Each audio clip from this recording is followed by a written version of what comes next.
Sometimes in project management, you'll hear the term crashing the schedule. What does this actually mean? Crashing is a technique used to shorten the project duration. It typically involves adding resources or authorizing overtime on critical path activities. The goal is to find ways to complete critical path work faster than originally planned. So what are the upsides and downsides of crashing? Identifying which critical path tasks can be compressed and understanding the direct cost implications is a key benefit. However, the major risks are that your new estimates might be inaccurate, and you might not achieve the desired schedule compression. It's often a last resort, potentially impacting team morale as they're asked to work faster. Crashing involves a fundamental trade-off. While reducing the project duration saves on indirect costs, like overhead or penalties, it directly increases the cost of the activities being accelerated. You're essentially paying more per activity to finish sooner. Understanding this balance is key to deciding if crashing is worthwhile.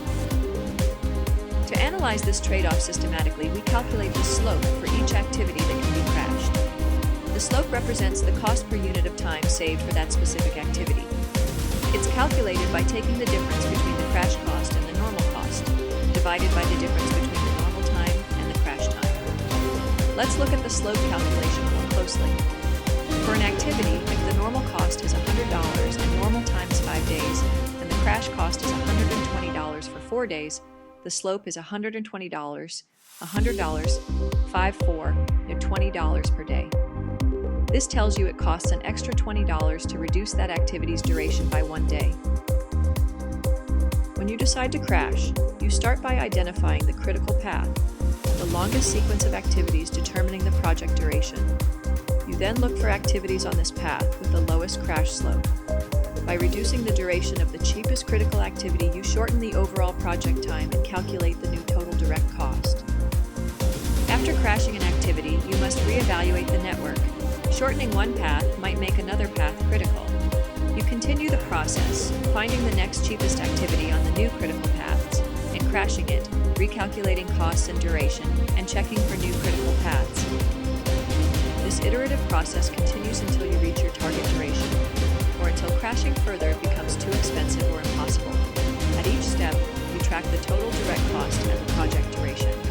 It's crucial to monitor all paths, as multiple paths can become critical simultaneously.